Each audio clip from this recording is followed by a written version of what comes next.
بسم اللہ الرحمن الرحیم۔ میرا آج کا موضوع کمپیوٹر پروگرامنگ کے بارے میں ہے۔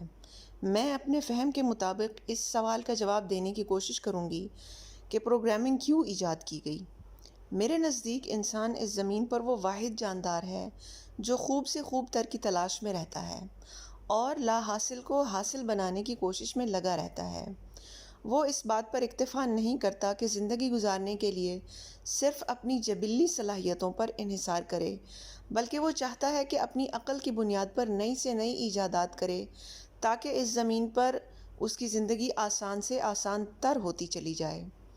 اس کے برعکس اس زمین پر دوسرے جاندار مثلاً جانور اپنی جبلی صلاحیتوں پر ہی انحصار کیے ہوئے ہیں اور ان کے اندر اس بات کی خواہش نہیں کہ اپنی زندگی کو سہل بنائیں یا اپنے لیے کوئی سہولیات پیدا کریں۔ ان کو قدرت نے اتنی عقل ہی نہیں دی اور وہ سب ازل سے اپنی زندگی کو ایک محدود دائرۂ کار میں جی رہے ہیں۔ کسی نے آج تک نہیں سنا کہ ایک بندر نے گرمی سے بچنے کے لیے ایئر کنڈیشنر ایجاد کیا ہو۔ کسی نے آج تک نہیں سنا کہ ایک شیر نے اپنا شکار مؤثر بنانے کے لیے کوئی ہتھیار ایجاد کیا ہو۔ یہ ساری باتیں مسخہ خیز لگتی ہیں، جبکہ انسان جو کہ اشرف المخلوقات ہے، اس نے اپنی زندگی کو آسان بنانے کے لیے اپنی عقل کا استعمال کیا اور ازل سے نئی نئی ایجادات کرتا آیا ہے۔ یہاں میں سائنسی ایجادات کا خصوصیت سے ذکر اس لیے نہیں کروں گی کیونکہ ہم سب ان سے اچھی طرح واقف ہیں اور میرا موضوع بھی بنیادی طور پر سائنسی ایجادات نہیں ہے۔ ہاں، البتہ یہ ضرور کہوں گی کہ جب انسان نے یہ ساری سائنسی ایجادات کر لیں تو اب مزید ترقی کا معیار یہ ٹھہرا کہ آیا یہ ایجادات خود کار بھی ہیں یا نہیں۔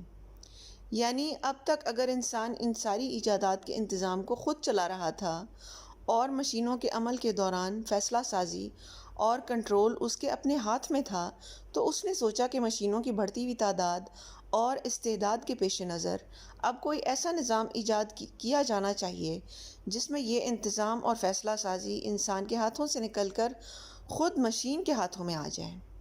اس کا سب سے بڑا فائدہ یہ ہوگا کہ انسانوں کا وقت اور ان کی توانائیاں بچ جائیں گی۔ دوسرے لفظوں میں انسان نے ایک لحاظ سے خود مشین کو ذہانت دینے کی کوشش کی تاکہ وہ اپنے کنٹرول اور فیصلہ سازی کے لیے انسان پر انحصار نہ کرے۔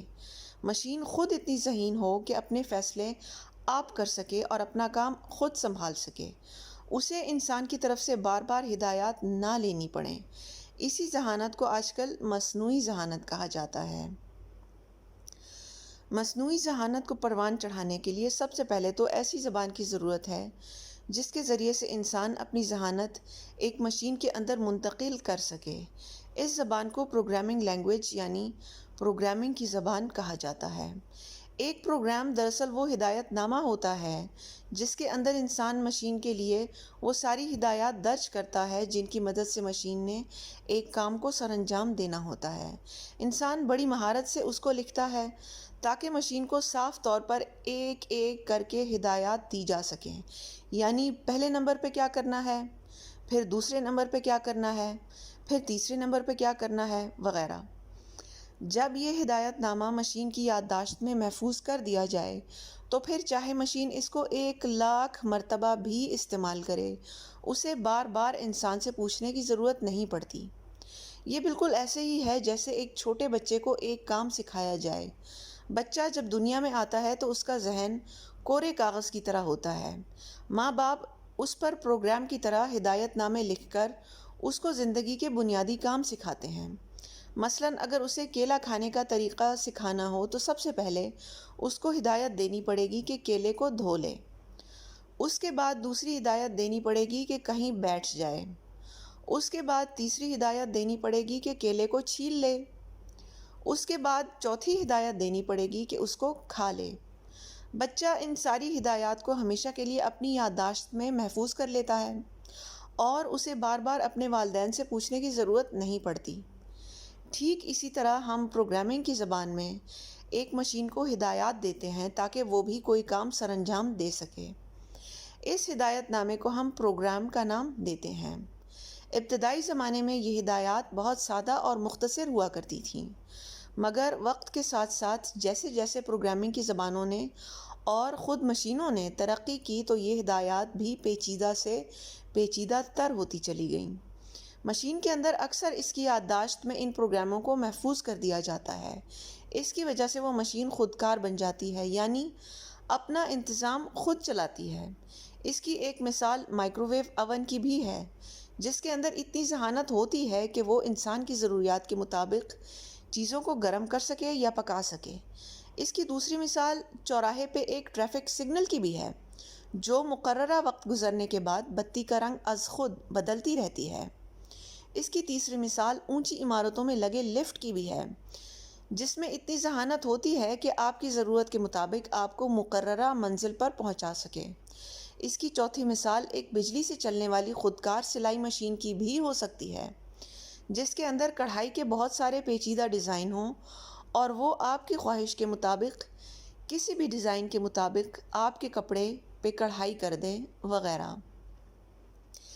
جب کام اس درجے سے زیادہ پیچیدہ ہو تو ہم کمپیوٹر کو پروگرام لکھ کر دیتے ہیں تاکہ وہ بڑے پیمانوں پر مشینوں کو چلانے کا انتظام کر سکے۔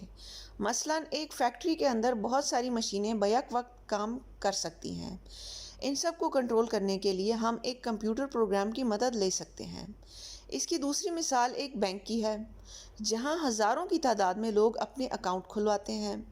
ان سارے اکاؤنٹس کو شروع سے بنانا، ان کو کسی خاص شخص کے نام کرنا، ایک خاص نظم و ضبط کے تحت ان کو چلانا، ان میں پیسے ڈالنا اور ان سے پیسے نکلوانا وغیرہ، یہ سب کام ایسے ہیں جو کمپیوٹر پروگرامنگ کے ذریعے بہت آسان ہو جاتے ہیں اور دنوں کا کام لمحوں میں انجام پا جاتا ہے۔ انٹرنیٹ کی ساری دنیا کا دار و مدار کمپیوٹر پروگرامنگ پر ہے۔ ایک طرف وہ طاقتور کمپیوٹر ہوتے ہیں جو آپ کو کوئی سہولت فراہم کرتے ہیں، مثلاً ای میل۔ ایسے کمپیوٹر کو سرور کمپیوٹر کہا جاتا ہے۔ اور دوسری طرف آپ کا کمپیوٹر ہوتا ہے جو سرور کمپیوٹر سے درخواست کرتا ہے کہ اس کو سہولت فراہم کی جائے۔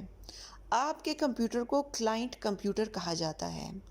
دونوں کے درمیان بات چیت پروگرامنگ کے ذریعے ہوتی ہے، اور جس سہولت کو فراہم کرنا ہو اس کے لیے بھی ہدایت نامے یا پروگرام کسی پروگرامنگ کی زبان میں لکھے جاتے ہیں۔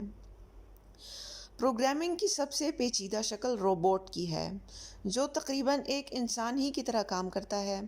تمام تر مشینوں میں سے اس کی ذہانت سب سے زیادہ ہے۔ مستقبل میں پروگرامنگ کی وجہ سے مزید نئی ایجادات کو پروان چڑھایا جائے گا اور انشاءاللہ انسانی زندگی کو مزید سے مزید تر آسان کرنے کی کوشش کی جائے گی۔